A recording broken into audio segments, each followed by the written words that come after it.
স্বার্থপর এই দুনিয়া, কাউকে মনে রাখেন, কাউকে। সামনের গাড়ি অ্যাক্সিডেন্ট করলেও পিছনের গাড়ি থেমে যায় না, সাইডে দিয়ে যায় না। রক্তাক্ত লাশ রাস্তার মধ্যে পড়ে থাকলেও মানুষ থেমে যায় না, এক নজর হয়তো তাকাইছে, ঠিকই চলে গেছে। কারো হাতে সময় নাই, সবাই ব্যস্ত, প্রত্যেকেই প্রত্যেকের আপন জায়গায় কিছু না কিছু করতেছে। তুমি মরে গেলে পৃথিবী কেউ মনে রাখবে না, কেউ কাউরে খোঁজে, কারো জন্য কেউ থামে না, পৃথিবী চলতেই থাকে। তোমার আমার যেদিন মৃত্যু হবে সেদিনও সূর্য উঠবে, চাঁদ, গাড়ি ঘোড়া, দোকানপাট, বাজার, ব্যবসা সব চলবে, কিচ্ছু থামবে না, কিচ্ছু থামে না। মানুষ এই একটু সামান্য হয়তো আহা ও আচ্ছা মারা গেছে এই দুইবার একবার বলে, এরপরে আর পাত্তাও নেই, কে কার কথা মনে রাখে। এই জন্য দোস্ত আমার, বন্ধু আমার, আশেপাশের মানুষ কি বলবে, কি শুনবে, অন্যের খুশি, অন্যের মনের ইচ্ছা আকাঙ্ক্ষা পূরণ করার জন্য বন্ধুদের আবদার, দোস্তদের আবদার, ছেলের আবদার, মেয়ের আবদার, ক্লাসমেটের আবদার, সহপাঠীর আবদার, এসব রক্ষা করতে করতে যদি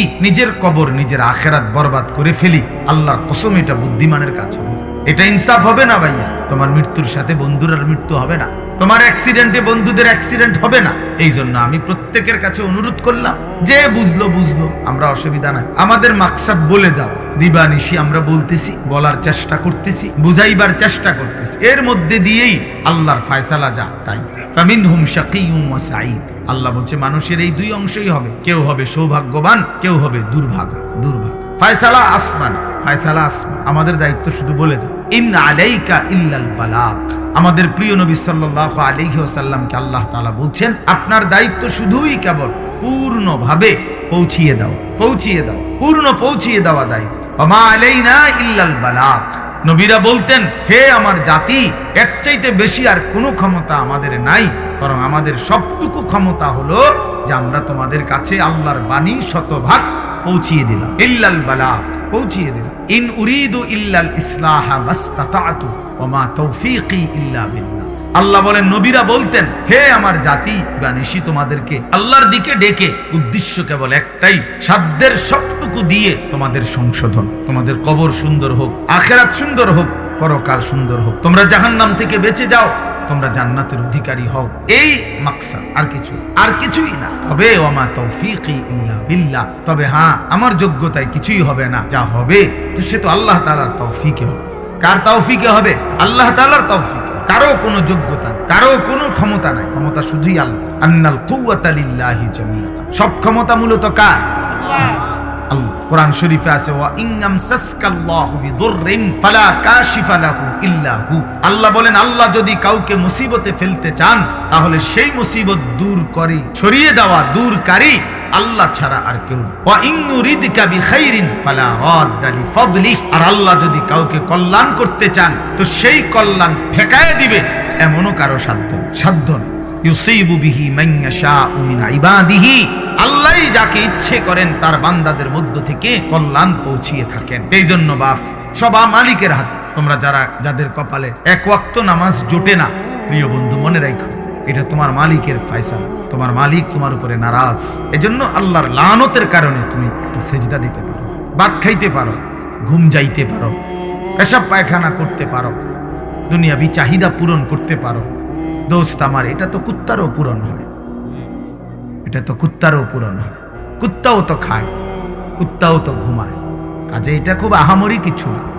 আমি খাইতেছি, ঘুমাইতেছি, পেশাব পায়খানা করতেছি, লজ্জাস্থানের যৌন চাহিদা পূরণ করছি, এতটুকু তো জানোয়ারেরও পূরণ হয়, কুকুর বিড়ালেরও পূরণ হয়। তাহলে এটা খুব আহামরি কিছু না। এক মিনিট বিবেক থাকলে ভাবা উচিত, আসলে আমি একজন মানুষ, আমি একজন মুসলমান, আমার মা মুসলমান, আমার বাবা মুসলমান, তাহলে আমার ধর্ম কই? আমার আল্লাহর সাথে আমার সম্পর্ক কোথায়?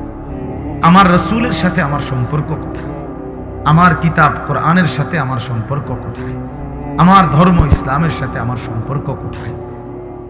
আমি কোথায়? আমার ধর্ম কোথায়? আমি কোথায়? আমার আল্লাহ কোথায়? আমি কোথায়? আমার রাসূল কোথায়? আমি কোথায়? আমার কোরআন কোথায়? আহা, এইটুকু ভাবনা যদি প্রিয় ভাই বাপ কারো মধ্যে না থাকে, যে যেমন আছেন, যার যেটা ভাল লাগছে জিন্দেগি এভাবেই কাটাইতেছেন, আমার বাপ এখানে তো শেষ না।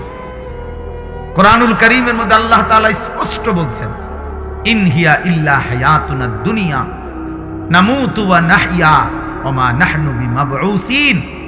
আল্লাহ তাআলা বলে কাফেরের কথা, বেঈমানের কথা, সমস্ত কাফের বেঈমানের বক্তব্য হলো জীবন মানে শুধুই দুনিয়া, শুধুই দুনিয়া। ইন হিয়া ইল্লা হায়াতুনা দুনিয়া, আর কিছুই নয় জীবন, শুধুই দুনিয়া।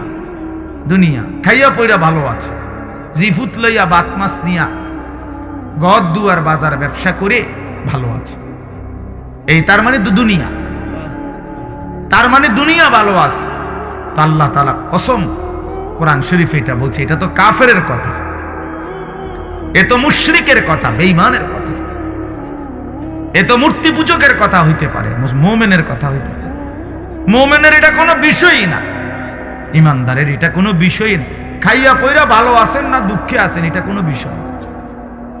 খাইয়া পয়রা ভালো আছেন, তো নবী সাল্লাল্লাহু আলাইহি ওয়াসাল্লাম যে ক্ষুধার্ত ছিলেন, কথা বলেন না, নবীজি পেটে পাথর বাঁধছিলেন কিনা ক্ষুধার কথা, তো তাহলে তখন তিনি ভালো ছিলেন না? কথার জবাব দেন না কেন? তো নবী সাল্লাল্লাহু আলাইহি সাল্লামের দেহ মোবারক থেকে যখন রক্ত ঝরছে তখন তিনি ভালো ছিলেন না? আমরা যে বললাম খাইয়া পড়ে ভালো আছি, খাইলে দাইলে ভালো থাকে, তিনি তো খান নাই। নবী সাল্লাল্লাহু আলাইহি সাল্লামের স্ত্রী আম্মা জান আয়েশা রাদিয়াল্লাহু তাআলা আনহা স্পষ্ট হাদিসের মধ্যে বলছেন, রাআইনা হিলালান সুম্মা হিলালান সুম্মা হিলালান মা আওকাদাত ফি আবিয়াতি রাসূলিল্লাহ নারুন। তিনি বলেন আমরা এক চাঁদ দেখলাম, ওইটা ডুবলো, আরেক চাঁদ উঠলো, ওইটাও ডুবলো, আরেক চাঁদ উঠলো, এভাবে 3 চাঁদ মানে 3 মাস আমাদের ঘরে অতিবাহিত হলো। আমরা 9 জন নবীজির স্ত্রী ছিলাম, কারো ঘরে, হযরত আয়েশা বলেন, এই 3 মাসে চুলায় আগুন জ্বলে নাই। মা আওকাদাত ফি আবিয়াতি রাসূলিল্লাহি নারুন, কোন আগুন জ্বলে নাই। তাইলে প্রিয় বন্ধু, 3 মাস যার ঘরের চুলায় আগুন জ্বলে নাই, রাসূলুল্লাহ সাল্লাল্লাহু আলাইহি ওয়াসাল্লাম এবং তার স্ত্রীদেরকে নিয়ে তিনি, হাদিসে স্পষ্ট আছে, আম্মা জান আয়েশা বলছে, জিন্দেগি তাইলে কেমনে কাটাইছি, আত-তামারু ওয়াল মা, খেজুর এবং পানি পান করে, এটুকু দিয়েই 3 মাস, সকাল দুপুর বিকেল সন্ধ্যা, প্রতিদিন প্রতি রাত একই খাবার, শুধু খেজুর শুধু পানি। তো এটুকু দিয়ে তাইলে রাসূলুল্লাহ সাল্লাল্লাহু আলাইহি ওয়াসাল্লাম ভালো ছিলেন না?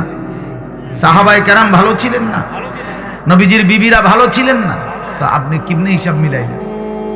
আপনি মুসলমান কেমনে হিসাব মিলাইলেন? ফুদ বিদেশ পাঠাইয়া, মেয়ে বিয়ে দিয়া, বাড়িতে গদ্দুয়ার কইরা, এখন ভাত মাছ চাল ডাল খাইয়া আপনি ভালো আছেন? এতটুকুতেই ভালো থাকা এক মুসলমানের হিসাব? এটুকু না বাবা, মুসলমান এটাকে হিসাব বলে না। খোদার কসম, এটা মুসলমানের কোনো হিসাব, এটা বলার কিছুই না। এগুলো সহজ বিষয়, ভাত মাছ কোনো আমনের বেড়াগিরির কিচ্ছু নাই। এ তো আল্লাহ তাআলা বলছে, বান্দা আমি জমিনে যাকে সৃষ্টি করেছি তার জন্যই আমি নির্ধারিত রিজিক বরাদ্দ করে রেখেছি। এ তো আমি কুত্তারও রিজিক দেই, এটা একটা শিক্ষার দলের কি আছে?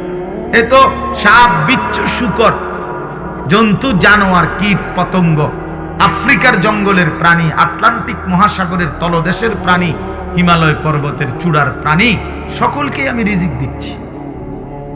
এ তো আশ্চর্য কিছু না বান্দা, এক একজনকে আমি এক এক রিজিক দিচ্ছি বন্টন করে, এটা তো তেমন কিছুই না।